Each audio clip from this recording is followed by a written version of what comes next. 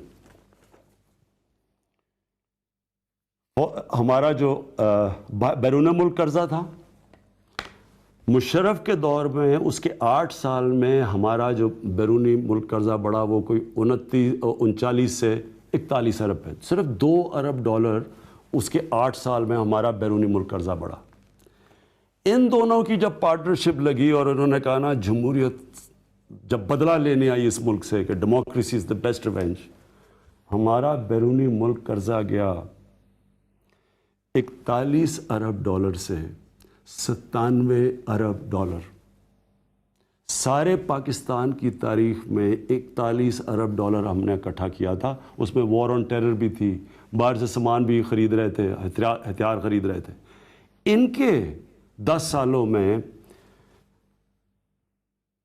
41 ارب سے 97 ارب پہ گیا. اس کا مطلب کیا ہوا؟ اس کا مطلب یہ ہوا کہ ہمارے پاس ڈالر کی کمی ہو گئی. اس کا مطلب یہ ہوا کہ جو پاکستان کے پاس ڈالر تھے وہ ہمارے پاس اتنے ڈالر ہی نہیں تھے کہ ہم اپنی قرضوں کی قسطیں ادا کر سکتے. یہ جب گئے 2018 میں تو پاکستان کا جو کرنٹ اکاؤنٹ ڈیفیسٹ کا مطلب ہوتا ہے کہ جو ہم چیزیں ملک کو دنیا کو بیچتے ہیں اور جو ہم دنیا سے خریدتے ہیں, جو ڈالر ہم دنیا سے کماتے ہیں اور جو ہم ڈالر استعمال کرتے ہیں دنیا سے چیزیں خریدنے کے لیے, اس کے اندر تاریخی یہ 70 سال کی تاریخ میں سب سے بڑا خسارہ تھا. کتنا خسارہ تھا؟ 19.5 ارب. جب نون لیگ آئی تھی تو کتنا خسارہ تھا؟ 2.5 ارب.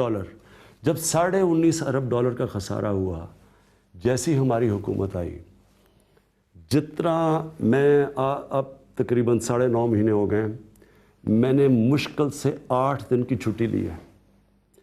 جس ہم ذہنی دباؤ سے گزرے ہیں کہ کسی طرح ہم یہ ملک کو سٹیبلائز کریں, خوف ہمیں تھا کہ اگر ہم نے قرضوں کی, ان کے لیے ہوئے قرضوں کی قسطیں نہ ادا کی, ملک ڈیفالٹ کر دے گا. اگر ملک ڈیفالٹ کرتا ہے تو آپ کو کسی کو اندازہ نہیں ہے کہ ملک کتنا پیچھے چلا جاتا. یہاں روپیہ کدھر, ابھی تو شور مچا رہے ہیں کہ روپیہ گرا ہے, آپ کو اندازہ نہیں روپیہ کہاں سے کہاں پہنچ جاتا. بوریاں اٹھا کے روپیوں کو لے کے جا کے ڈب روٹی ملنی تھی, جو آج وینزویلا میں ہو رہا ہے. ڈیفالٹ اگر ہو جاتا ہماری ساری اکانومی بیٹھ جانی تھی. تو پہلے تو وہ ذہنی دباؤ کہ کس طرح ہم اب ملک کو اور میں پھر سے شکریہ ادا کرتا ہوں اپنے ہمارے دوست ملک تھے, یو اے ای کا, سعودی عربیہ کا, چائنا کا, جنہوں نے ہم نے اتنے مشکل وقت میں ہماری مدد کی, جس کی وجہ سے ہم تھوڑا سٹیبل ہوئے. لیکن انہوں نے کیا کیا؟ پہلے دن سے انہوں نے افراتفری ملک میں پہنچا دی. ملک تباہ ہو گیا ہے. ملک کو اس چھوڑ کے جدھر یہ گئے ہیں, ملک تباہ ہو گیا, ابھی جانے لگا ہے, ملک میں یہ ہو گیا, اس گورنمنٹ کو جانا چاہیے, سڑکوں پہ نکلیں گے. پہلے آپ ملک کا اس تباہ کر کے ملک کو کسی اور کو چھوڑ کے جائیں اور پھر ہمارے اوپر ہی شور مچا دیں کہ جی ملک اب یہ ایسے ہے. آپ یہ سوچیں کہ ایک فیکٹری مینیجر اس کو بالکل دیوالیہ نکال دیتا ہے, دوسرا مینیجر رکھتے ہیں کہ جی وہ آ کے فیکٹری ٹھیک کرے گا, اور جس نے دیوالیہ نکالا ہوتا ہے وہ دوسرے مینیجر سے جواب مانگ رہا ہوتا ہے کہ جی بتائیں دیوالیہ کیسے نکل گیا. یہ ایک گھر کو مثلا ایک گھر کا فرد ایک گھر کو جوئے میں تباہ کر کے مقروض کر دیتا ہے اور پھر گھر کے لوگوں سے پوچھتا ہے کہ جی بتائیں یہ کدھر سے دیوالیہ نکل گیا. یہ ہو رہا تھا ہمارے سے, خود ہی دیوالیہ نکال کے ملک کو ادھر چھوڑ کے اور افراتفری پچائی ہوئی, اخباروں میں یہ ہو گیا, تباہی ہو گئی. ہمارے سے جواب مانگ رہے تھے. تو آج میں آپ کو اب سب کے سامنے کہنا چاہتا ہوں کہ میں اب ان سے جواب مانگنے لگا ہوں. ابھی تک تو میرے اوپر پریشر تھا ملک کو سٹیبل کرنے کا, میں اور جس ہم پریشر سے اور مشکل سے گزرے ہیں, اب اللہ کا کرم ہے کہ پاکستان اب سٹیبل ہو گیا. اب میرے اوپر سے وہ پریشر اتر گیا. اب میں نے ان کے پیچھے جانا ہے. میں اپنے نیچے ایک ہائی پاورڈ ایک کمیشن بنانے لگا ہوں, ایک انکوائری کمیشن, جس کا ایک 1 پوائنٹ ایجنڈا ہے کہ 10 سالوں میں انہوں نے اس ملک کے اوپر 24,000 ارب روپیہ قرضہ کیسے چڑھایا. جو اقتدار میں ہوں گے یہ میری کمیشن ان کو پوری طرح انویسٹیگیٹ کرے گی, رپورٹ بنائے گی. اس لیے بنائے گی کہ کسی کی بھی آگے سے جرت نہ ہو کہ اس ملک کے اوپر اس طرح اس کی تباہی کرے جو یہ کر کے گئے ہیں. جب انہوں نے ہمارے اوپر جو پریشر ڈالا, روپیہ گرا, شور مچا دیا, روپیہ گر گیا, ان کو نہیں فکر تھی کہ اگر اتنی مشکل حالات تھے اکانومی کے تو کم از کم یہی تو کر کے گئے تھے, تو ان کو کوئی شرم نہیں تھی کہ اتنا برے حالات ہیں, آپ مدد کریں کہ نئی گورنمنٹ جو کوشش کر رہی ہے اکانومی کو سٹیبلائز کرنے کی. انہوں نے پوری کوشش کی اکانومی کو ڈی سٹیبلائز کرنے کی. ہم سڑکوں پہ نکل رہے ہیں. میرے سے 3 امبیسڈرز نے پوچھا کہ جی لوگ انویسٹ کرنا چاہتے ہیں لیکن یہ آپ کے یہاں افراتفری مچی ہوئی ہے, سٹیبلٹی نہیں ہے آپ کے ملک میں, وہ انویسٹ کیسے کریں, ذرا یہ اس کو کیسے ٹھیک کریں. ان کو نہیں فکر تھی. اور میں آج آپ کو بتاتا ہوں ان کو کیوں فکر نہیں تھی. ان کے پیسے باہر پڑے ہیں. یہ جو تینوں بڑے گھر ہیں ان کے صرف وہ پیسہ صرف پاکستان وہ لے کے آتے ہیں جو اب ضرورت پڑتی ہے, باقی ان کے پیسے باہر پڑے ہوئے ہیں. ان کے اربوں ڈالر باہر پڑا ہوا ہے. ان کے وزیروں کے لوگوں کے پیسے باہر پڑے ہوئے ہیں. ان کو کیا فکر کہ اگر پاکستان میں روپیہ گرتا ہے ان کی تو دولت اوپر چلی جاتی ہے باہر, ان کو تو اثاثے بڑھ جاتے ہیں اگر یہاں روپیہ گرتا ہے. ان کا انٹرسٹ اور پاکستان انٹرسٹ ہے ہی نہیں ایک. تو میں آج آپ اپنی قوم کے سامنے یہ کہتا ہوں کہ انشاءاللہ یہ میں ہائی پارٹ کمیشن بنا رہا ہوں. یہ ہائی پارٹ کمیشن کے اندر FIA ہوگی, IB ہوگی, ISI ہوگی, FBI ہوگی, SECP ہوگی. سارے وہ گورنمنٹ کے ادارے ہوں گے جو کہ یہ انویسٹیگیٹ کریں گے کہ انہوں نے اس ملک کو اس دلدل میں کیسے پھنسایا ہے جس سے ہم نکال رہے ہیں اس ملک کو. اور انشاءاللہ یہ میرا دوسرا اپنی قوم سے وعدہ ہے. میں 22 سال یہ کہتا آیا تھا کہ اس ملک کا سب سے بڑا مسئلہ کرپشن ہے. آج میری قوم کو پتہ چل جانا چاہیے کہ کرپشن نے اس ملک کو کیا کیا. یہ نتیجہ ہے جب کہ کرپٹ لوگ, کرپٹ حکمران آتے ہیں, ان کے پیسے باہر پڑے ہوئے ہیں, ان کی جائیدادیں باہر پڑی ہیں, ان کی عیدیں باہر ہوتی ہیں, ان کے میڈیکل چیک اپس باہر ہوتے ہیں. کبھی آپ نے کسی ملک میں سنا ہے ملک کا فائنانس منسٹر باہر بھاگا ہوا ہے, اس کے بچے باہر ہیں, ان کی اربوں روپے اثاثے باہر ہیں. 3 دفعہ ملک کا پرائم منسٹر, اس کے 2 بچے جو اربوں پتی ہیں وہ باہر بیٹھے ہوئے ہیں اور کہتے ہیں ہم پاکستان کے شہری نہیں ہیں اور ہم جواب دہ نہیں ہیں. وہ پرائم منسٹر باہر علاج کروانے جاتا ہے اور اس قرضے چڑھ رہے ہیں ملک کے اوپر. 28 کروڑ روپیہ ہمارا خرچ کرتا ہے اپنے علاج کے اوپر, جبکہ اس کا بیٹا 650 کروڑ روپے کے فلیٹ میں رہ رہا ہے. کوئی فکر نہیں تھی, کوئی شرم نہیں کہ یہاں لوگوں کے کیا حالات ہیں. ادھر دوسروں کو دیکھا, ان کے ہر دوسرے دن اٹھ کے باہر چلے جاتے ہیں. ان کا کیا انٹرسٹ ہے پاکستان کا؟ کبھی یہ سنا ہے کہ یہ شہباز شریف خادم اعلیٰ جی, خادم اعلیٰ کیا کرنے گیا باہر بھاگ کے؟ چیک اپ کیا ہے جی, چیک اپ کے لیے باہر گئے. ایک ہسپتال نہیں بنا سکے جدھر شریف خاندان کا چیک اپ ہو سکتا ہے پاکستان میں. سارے باہر. اس کا وہ دماد ہے, وہ صاف پانی کے کیس میں اس کو پیسے مل رہے ہیں, ابھی وہ کرائے کے لیے جگہ ہی نہیں بنی اور کروڑوں روپیہ کما رہا ہے, وہ بھاگا ہوا ہے. اس کا جو دوسرا سلمان شہباز ہے وہ بھاگا ہوا ہے. اس کی 99% جو اس کی ساری یہاں پیسہ آیا ہے وہ سارا باہر سے آیا ہے. وہی یہ پاپڑ والے ٹائپ لوگوں سے جو کبھی پاکستان سے باہر نہیں گئے, ان کے نام پہ باہر پائے. یہاں سے پیسہ باہر بھجوایا ہنڈی سے چوری کر کے, اور ادھر سے یہ لوگ بٹھائے ہوئے جن سے پیسہ باہر یہاں بھیج دو. ان کو کوئی فکر نہیں ہے کہ ملک اوپر جا رہا ہے نیچے جا رہا ہے. ان کا صرف مقصد یہ ہے اپنا باہر کا پیسہ کیسے بچانا ہے. اور انشاءاللہ یہ جو ہم نے کمیشن بنائی ہے, میں آپ کو آج کہہ رہا ہوں کہ یہ انشاءاللہ اب میں اس کو پورا سپروائز کروں گا. مجھے اب ٹائم ملا ہے, میں انشاءاللہ آپ کو بتاؤں گا کہ یہ 24,000 ارب روپیہ 10 سالوں میں انہوں نے اس ملک کے اوپر قرضہ کیسے چھڑایا ہے. ہمارے سے جواب مانگ رہے ہیں, میں اب ان سے جواب مانگوں گا اور ایک ایک سے مانگوں گا. اور یہ ہر روز جی ہم سڑکوں پہ نکلنے لگے ہیں, جی ہم ابھی پبلک میں آ رہے ہیں, ہم جی گورنمنٹ گرا دیں گے. یہ آپ کسی اور کو بلیک میل کریں. یہ سن لیں, میں اپنے گھر میں رہتا ہوں,